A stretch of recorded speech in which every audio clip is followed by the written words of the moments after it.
Don Paterson was born in Dundee in 1963, and his first collection, Nil Nil, was published in 1993 and won the Forward Prize for the best first collection. And since that time, he has gone forward and not looked back, so to speak. Subsequent collections, including God's Gift to Women, Landing Light, both recipients of the T.S. Eliot Prize. His most recent collection is Rain, and his selected poems was published in 2012. He's written drama for the radio and stage, has been poetry editor for Picador since 1997, and he's professor of poetry at the University of St Andrews, fellow of the Royal Society of Literature, fellow of the English Association, and he was awarded an OBE in 2008 and the Queen's Gold Medal for Poetry in 2010. He's also an accomplished jazz musician, but alas, seems not to have brought an instrument with him this evening. David Harsent is Professor of Creative Writing at the University of Roehampton, Chairman of a rival poetry institute to ours, feel free to boo. He's published 9 volumes of poetry, and Legion won the Forward Prize for Best Collection 2008. Night was shortlisted, triple shortlisted for 3 UK prizes, and won the Griffin International Poetry Prize. He's collaborated with composers, notably Harrison Birtwistle, and these commissions have been performed at the Royal Opera House, in the Proms at the Royal Albert Hall, the Concert Cabouvre, the Wales Millennium Centre, in Athens at the Megaron, the South Bank Centre, the Aldeburgh Festival, and other places. Wonderfully, disturbingly, sinisterly entitled collection Sprinting from the Graveyard, English versions of poems written under siege in Sarajevo by the Bosnian poet Goran Simic, have been widely acclaimed and were incorporated by Nigel Osborne into his opera Sarajevo. And most recently, volume of poems by Yanis Ritsos, In Secret, published by Enitharmon Press in November 2012. Sean O'Brien is Professor of Creative Writing at Newcastle University and a Fellow of the Royal Society of Literature. He's a poet, critic, broadcaster, novelist, and playwright. When I read those wonderful lists, I think of a lovely line from Browning, many-handed as a cuttlefish. He grew up in Hull and lives in Newcastle, and he's won many awards for his poetry, including again the T.S. Eliot Prize, 3 Forward Prizes. His 8th collection, November, was shortlisted for 4 major awards, trumping the triple shortlisted David Harsent, including the 2012 International Griffin Prize, and his collected poems was published in 2012. He wrote a verse version of Aristophanes' comedy The Birds, which was staged at the Littleton Theatre in 2002, and Dante's Inferno, a verse translation, was published in 2006. He delivered the British Centre for Literary Translation's 2012 W.G. Sebald Lecture on Making the Crossing, the Poet as Translator.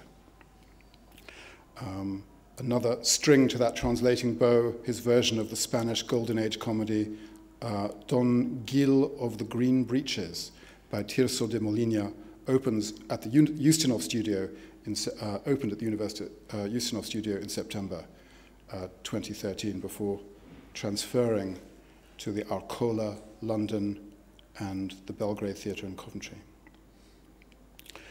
He's done versions from the Portuguese of the poetry of Cosino Fortes, and these will be published in 2014.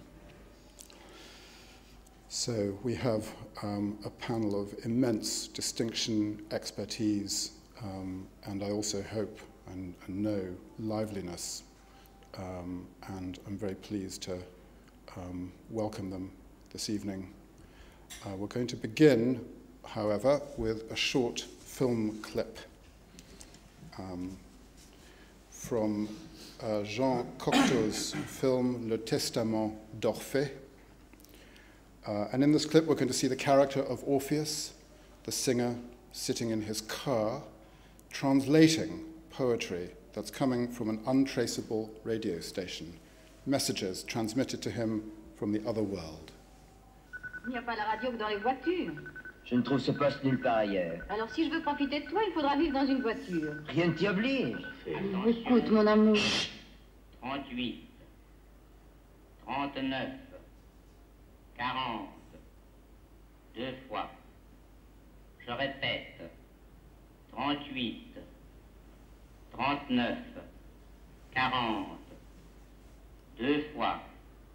Attention, écoute. Je n'ai presque entendu que des phrases insignifiantes. 38, Ton fune hier, sensationnel. 39, Reposez-vous un peu. 40. Merci pour que les phrases recommencent déjà avec ton endo. Orphée, tu ne peux pas passer ta vie dans une voiture qui parle. Ce n'est pas sérieux. Pas sérieux. Ma vie commençait à se faisander, à être au point, à puer la réussite et la mort. Ne comprends-tu pas que la moindre de ces phrases est plus étonnante que mes poèmes? Je donnerais mon œuvre entière pour une seule de ces petites phrases. Je traque l'inconnu. Orphée, notre enfant ne vivra pas de ces petites phrases. Voilà les fables, Heurtebise. On découvre un monde, elle vous parle layette et impôt. J'admire Orphée. Moi, j'aurais entendu 1000 fois ces petites phrases sans y prêter la moindre attention. D'où peuvent-elles venir, Heurtebise? Aucun autre poste ne les aimait. J'ai la certitude qu'elles ne s'adressent qu'à moi. Orphée, il n'y a plus que cette voiture qui compte. Je mourrai sans que tu t'en aperçoives. Nous étions morts sans nous en apercevoir. Méfiez-vous des sirènes. C'est moi qui les charme. Votre voix est la plus belle. Attention. Contentez-vous de votre écoute. voix. Attention, écoute. 2294. En vérité, voilà qui est très poétique. Sait-on ce qui est poétique ou pas poétique? 77. Orphée is, of course, a wonderful film, which I imagine many of you have seen before. My favourite bit is the passage of Heurtebise and Orphée through the underworld, pinned against a wall by some kind of dark wind against the brickwork, and mysterious glass cellars passing through the underground passages of what turns out to be the military academy at Saint-Cyr, in the ruins of which certain scenes were shot, including the ones where Orphée is interrogated by a committee of the underground for his indifference to political engagement during the war. So it's a great film. If you haven't seen it, watch it. But the idea, I mean, there is an element of comedy here, that he is taking what sound like bingo numbers seriously over the phone. And it reminds me, since we're in Bristol, of listening to Radio Luxembourg in the 60s, and that man who used to sell stamps from Keynsham, offering, you know, a fortune's worth of stamps for only a 2-shilling investment from Keynsham, you know. And that was obviously an act that needed translation as well. I'm sympathetic myself to Orpheus's sense of things, that there is something to be understood which is at the same time not to be understood. There is something that wants to come over from one kind of speech into another, but doesn't want to be interpreted, I suspect. So I think that what Orpheus is looking for is an entirely pure subjective transition from one state into another, which is devoutly to be wished, but hard to come by. Well,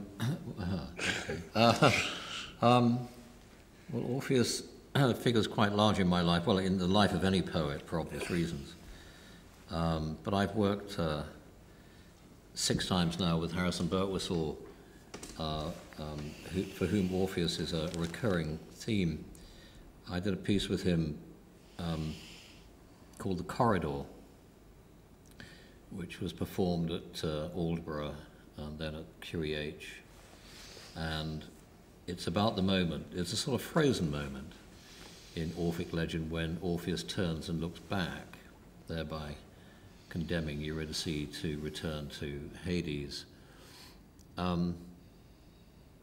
And I had to find, just as I've always had to find with Harry's projected notions, a way of making this my own.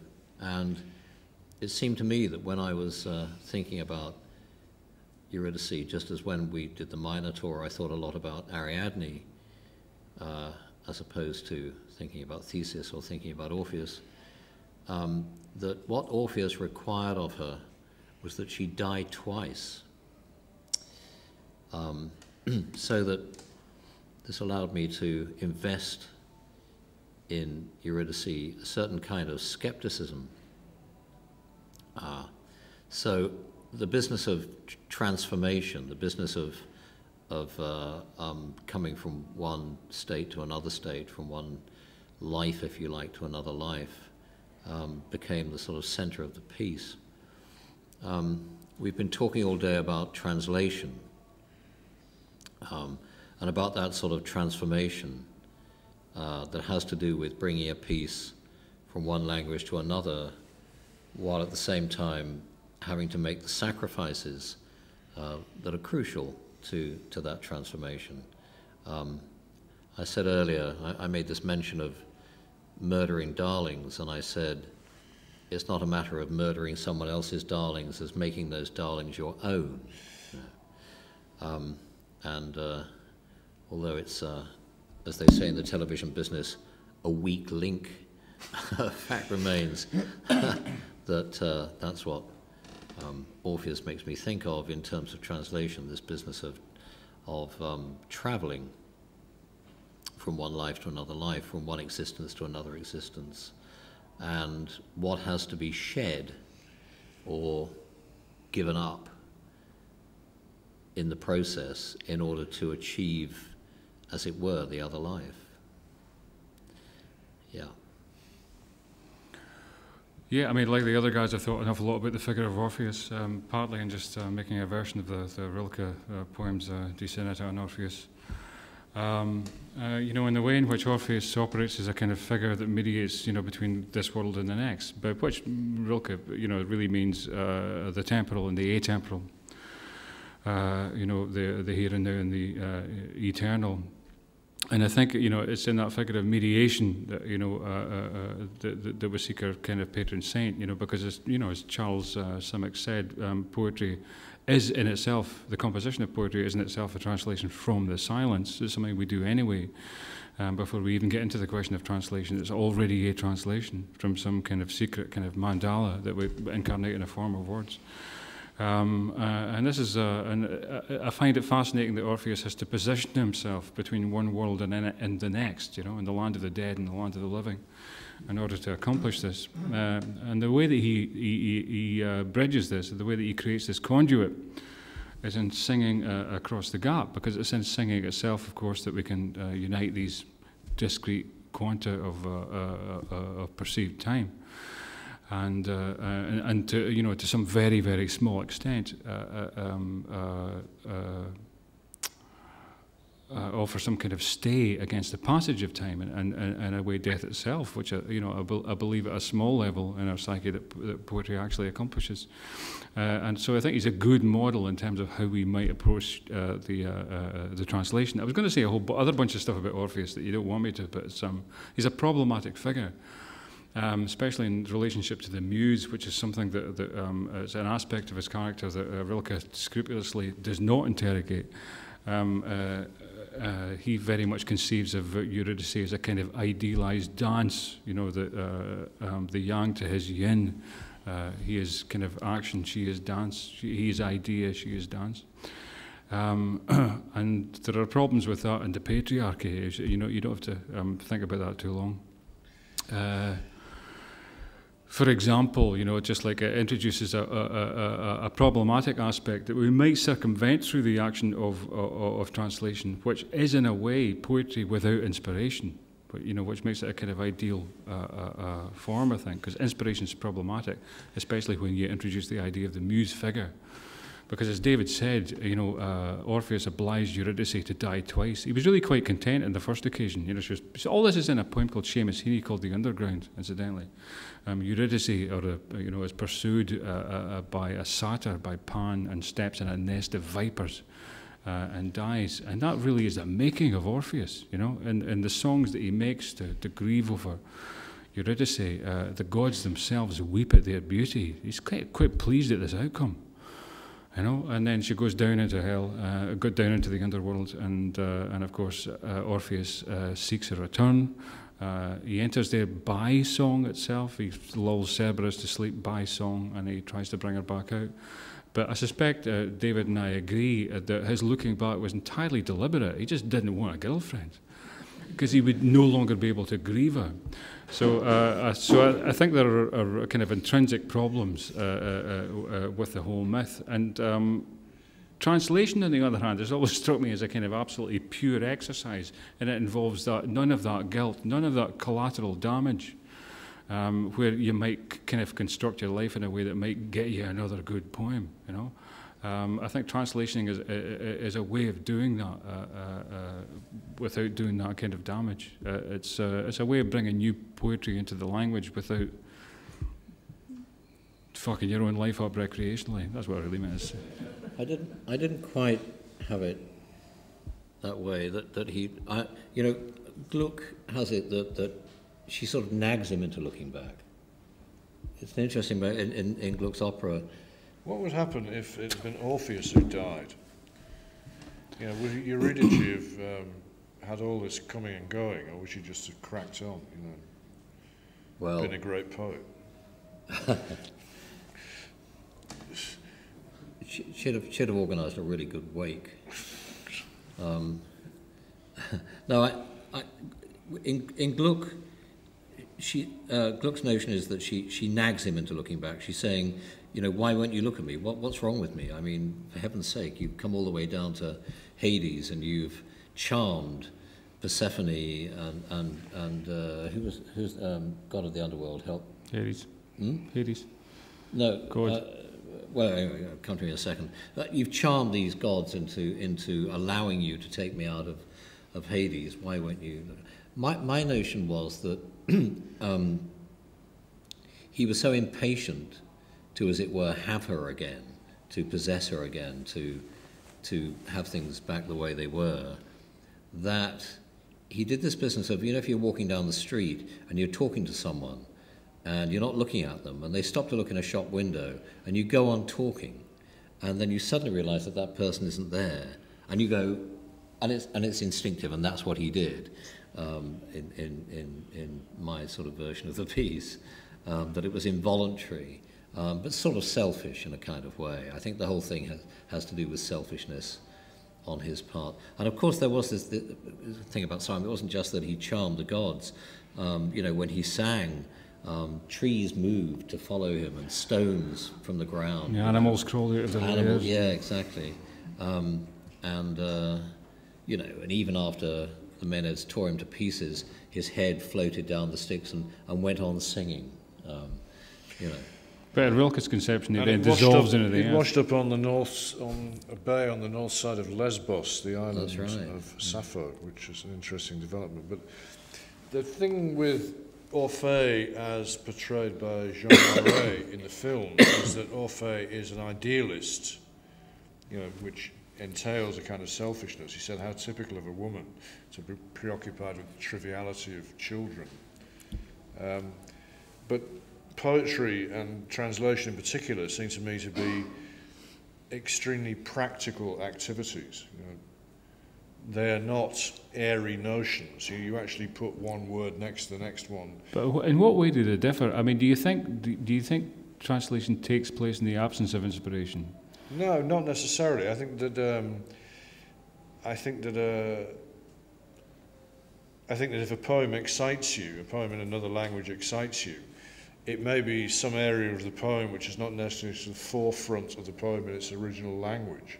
I mean, when I've worked on the poems of Corsino Fortes, who's a Cap Verdean poet who writes in Portuguese Creole, the kind of whole image base of his work is quite alien to me, you know, and to most white Europeans, I would think. So the excitement of it is a kind of rhythmic, gestural life, and that's what you pursue. You know?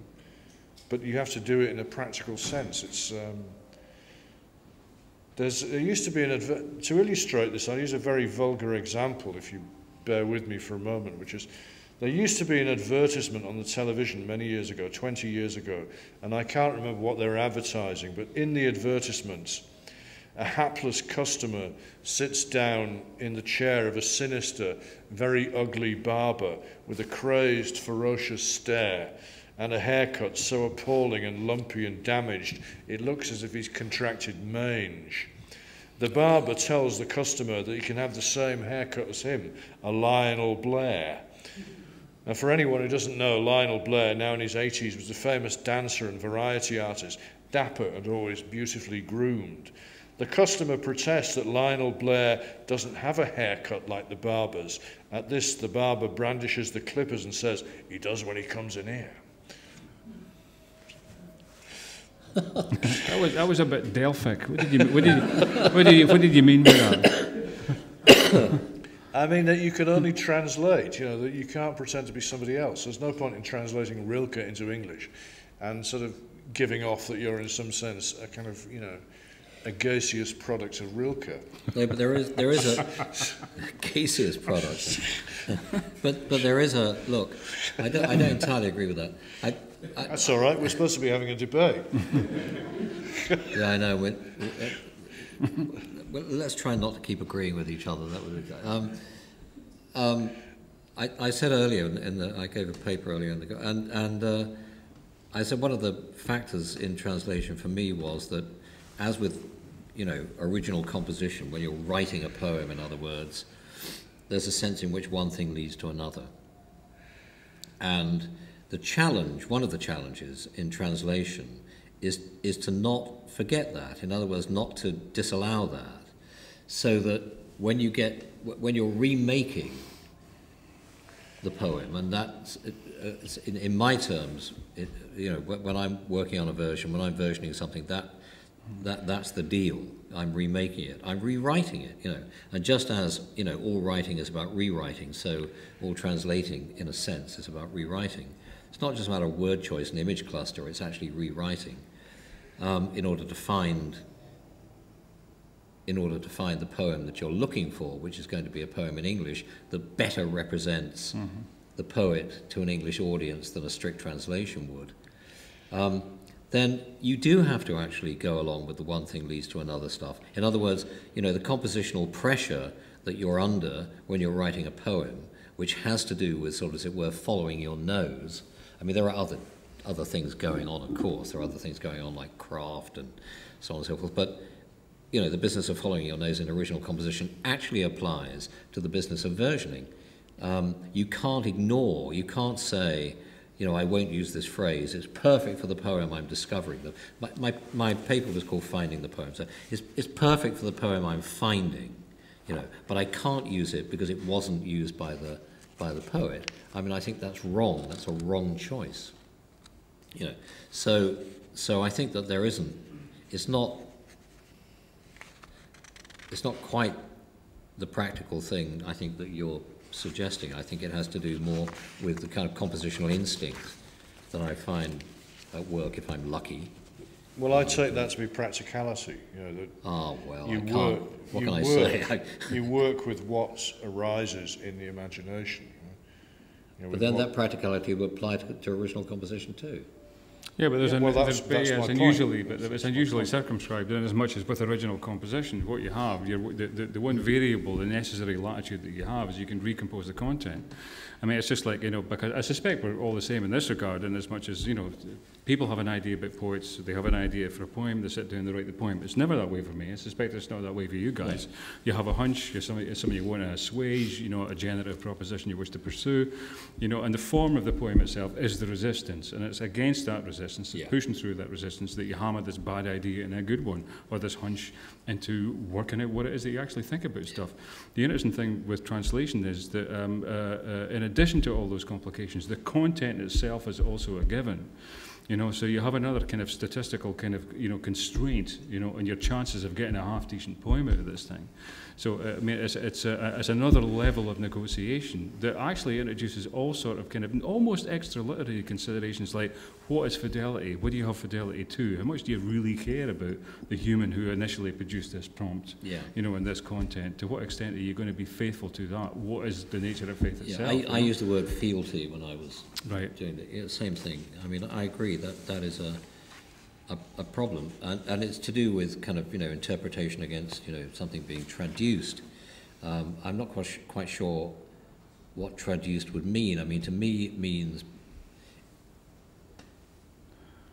ending up with a bad poem in English. But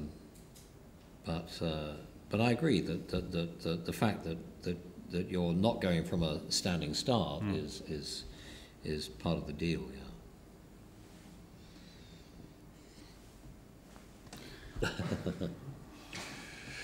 Well, let's think about when I became interested in poetry and translation. Was in the 60s when I was a teenager, and the Penguin Modern Poets series imprint was emerging, and a lot of very interesting work was produced. I mean, some of it was very dull to read, to be honest. You know, it was like a report about a poem where the poem had taken place elsewhere, and occasionally you would come across somebody whose work just seemed to cross over into English, and that was very exciting. I mean, I think one great example of that is the Polish poet Zbigniew Herbert, who's been translated by more than one person. But I mean, just to give an example, and ideally, you know, I would write this on I would have a slide to show you to compare it, but I'll just rely on your obvious powers of listening. There's a poem called To the Hungarians, which he wrote after the Russian invasion of Hungary in 1956. And there are two versions of it. There's one by Alisa Valles from the 2006, I think, collected poems. And one stanza says, "We stand on a border that is called reason, and we gaze into a fire and marvel at death." Which is fairly punchy, I think you'd admit. The second and earlier version is by John and Bogdana Carpenter. "We stand at the border called reason, and we look into the fire and admire death." Now, it seems to me self-evident that the second version I've read is the superior one. I'll read them again. "We stand on a border that is called reason, and we gaze into a fire and marvel at death." That's fine. But the second one is the one that excites me. "We stand at the border called reason, and we look into the fire and admire death." Now, the second seems to me much more of a translation in the sense that interests me, that it sets the poem into operation in English. You know, that establishes relations of irony between the poem's propositions, which are merely described in the first version. You know, so the second version is the one that seems to me to be the properly dramatized poem. And I suppose I'm thinking about translation as a form of dramatization. You know, I don't want you to report it to me. I want you to give me the experience. You know, I alone escaped to tell you this.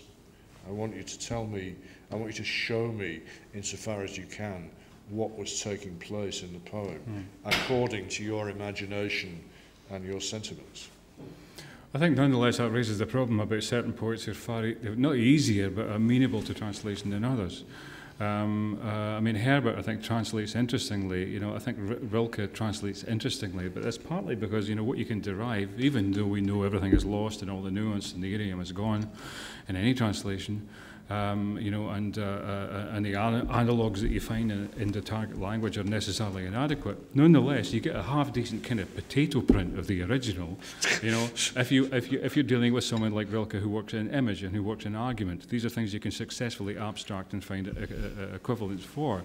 As far, you know, and Herbert is the same in that regard, you know, and can be honoured in that way. There are certain poets, I think, who can't be. Certainly, it's easy to think of poets working in English who would be absolutely, whose successful poetic effects are dependent on the convergence of so many language-specific factors. You couldn't possibly find an equivalence in another one, and therefore we'll have to assume is that you know, is the case with other poets. I mean, Paul Celan is a kind of obvious example to pull out the hat as someone who appears to be untranslatable, because his effects are so kind of locked in the German. And certainly, I was having a conversation earlier with Robert Verlaine, where we agreed that the only decent translations of Celan, who's held up as one of these people working at the sophisticated limits of a language, are those which translate one word in another word in another word in another word.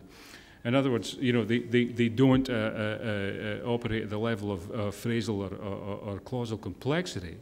But paradoxically, you have to translate one word at a time to get any impression, any shadow at all of the original. And I think that says something about the problem. If the poet writes in a way that's dependent on idiomatic effect, you're screwed, because it will not translate and be all due to a greater or lesser degree. No, I entirely see that, but what I would add to that is that if poets writing in English, for example, are interested in translating work from other languages, and often from languages of which they may have no direct knowledge at all, there is no point in trying to establish an orthodoxy of response in the way that translation theory might try and set out various respectable steps by which academic translators try to be faithful to the original. That's presumably because, you know, sort of under those circumstances, the translation itself is an act of individual interpretation, yes. and that points to the original as being a fundamentally unstable text, capable of sustaining those different interpretations. Well, in a sense, its virtue is that it's an unstable text, absolutely.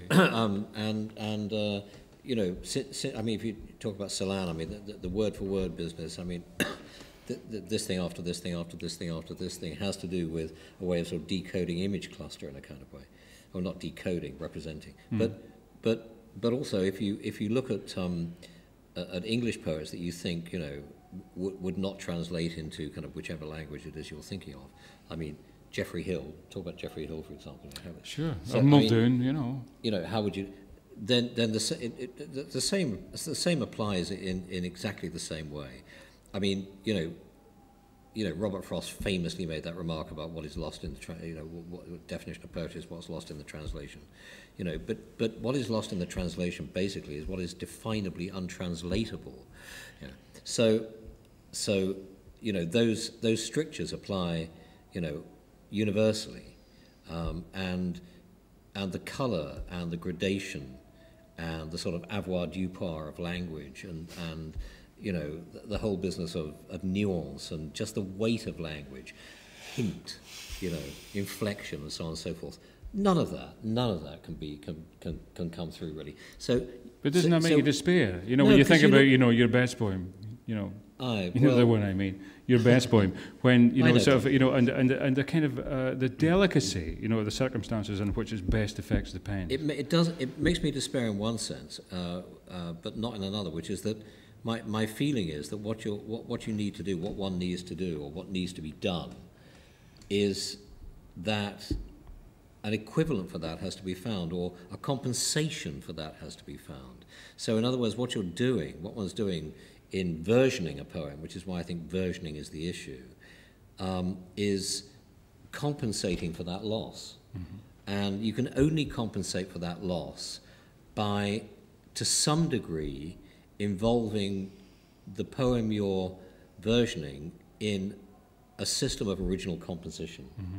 So just as I said a minute ago, you know, just as in original composition one thing leads to another, and you don't turn from an offered phrase, or you don't turn from a moment when, if it was your poem, if it was an original composition, you would say, yes, that absolutely falls to the page. That's exactly right. You don't turn from that because it's not in the original poem. You welcome it because it works for the poem you're finding in English. Yeah. So, yeah, so that. Well, that's that sorted.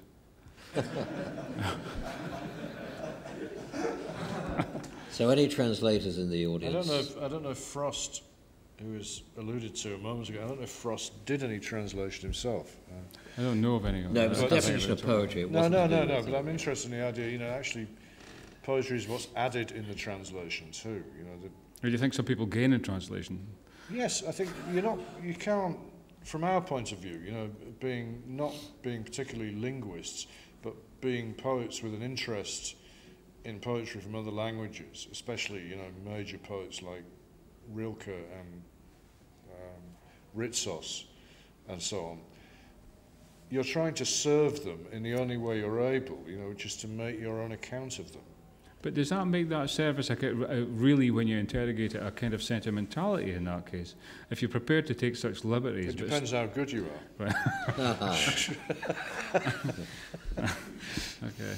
I would have said. What do you mean when you say a kind of sentimentality? I mean, just.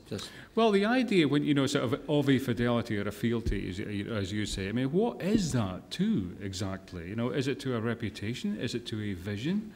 Is it to some absolute source of inspiration? No, it's got to reincarnate. It's got to be to a vision. Yeah. Yeah, but these things are utterly subjective and unverifiable. The alleged impermeability. Sorry. The alleged impermeability of languages is quite a modern conception. The Renaissance is full of translations made quite freely by people who adapt, alter, make use of what they find interesting. Yeah, but they couldn't They're not so concerned with originality. No. But they're not concerned with touching the hem of the robe. They think, here's something we can use. That was a form of perfectly legitimate purloining, wasn't it? No, yeah. But I mean, that utilitarian thing is a much more healthy approach than the current one, which is, it's just like, it's paralysed by self-consciousness. I suppose a bit like that guy who's repeatedly been done for plagiarism recently. He's found something he can use. So he's used it. So we should applaud him. Possibly not. How come? Here's a mentioning moral point. How come that's absolutely appalling? When it's within one language, but yet in a translingual way, that's to be applauded. That kind of plagiarism.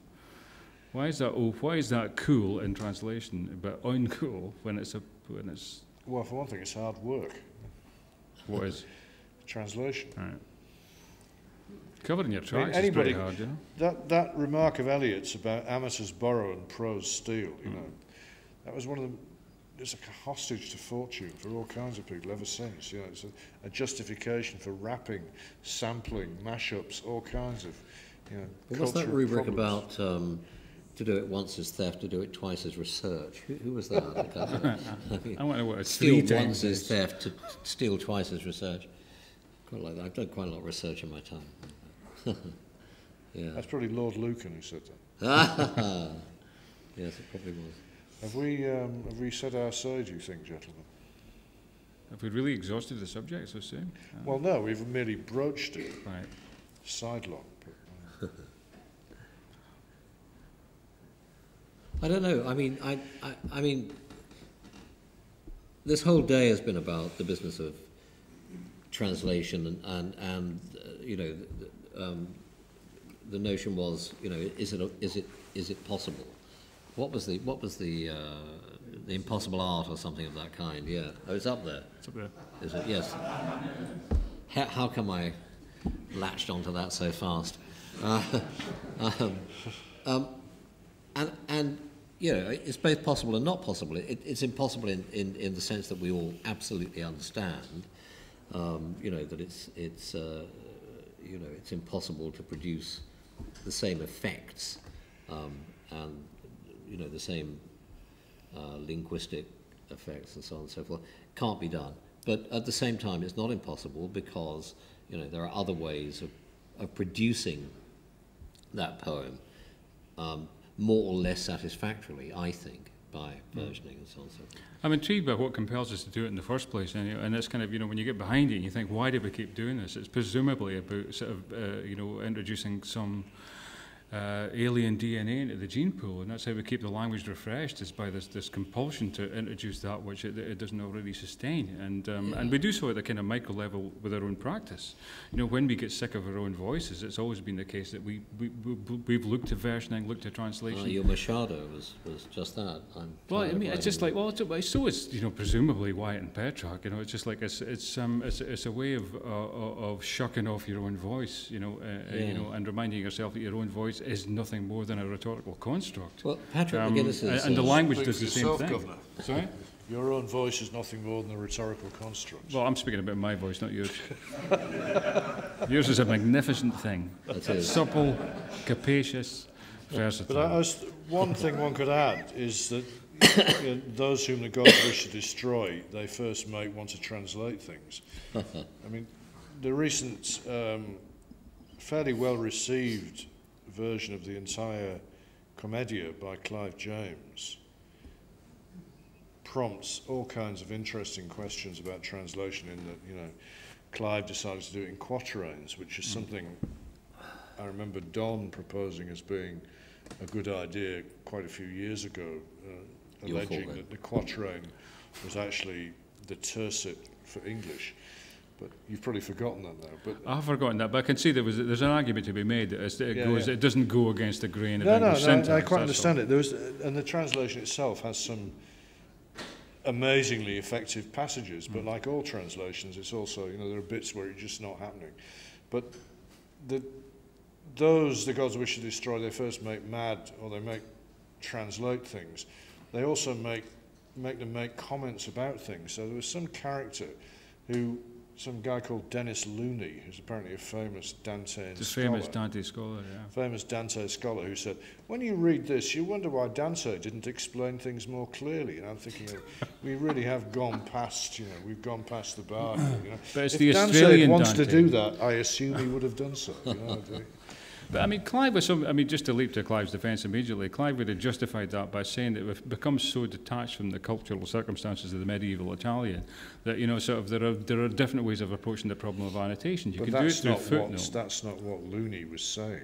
Well, yeah, but Looney's neither here nor there. It's the text, surely, and that's the reason for the quatrain, is so we can have that Australian it's assumptions line. about the integrity of the original language. Right.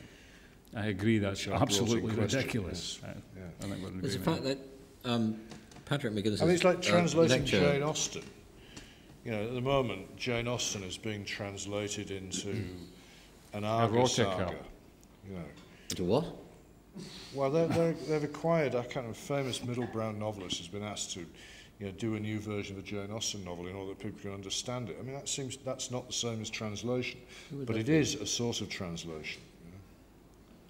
But you don't think that, when these great texts, so one of the advantages of a translation is that they can be updated into the culture of the age in a way that makes them understandable again, it makes them comprehensible again. That's extreme. In a way that doesn't require the mediation of scholarship. Yes, it is a bit like writing plays set in remote historical periods where you have to find a language which is not all forsooth, but doesn't sound like something everybody's saying. It's a more complex issue than that. Sure Even Elizabethan English. I mean, you lose it. all the punning, you lose all the idiom, you lose all the intertextuality. You're just detached from the culture. Are you talking about translation here, or about right? Yeah. I come back to this business of why we do it, and financial inducements have a part. Could be that, yeah.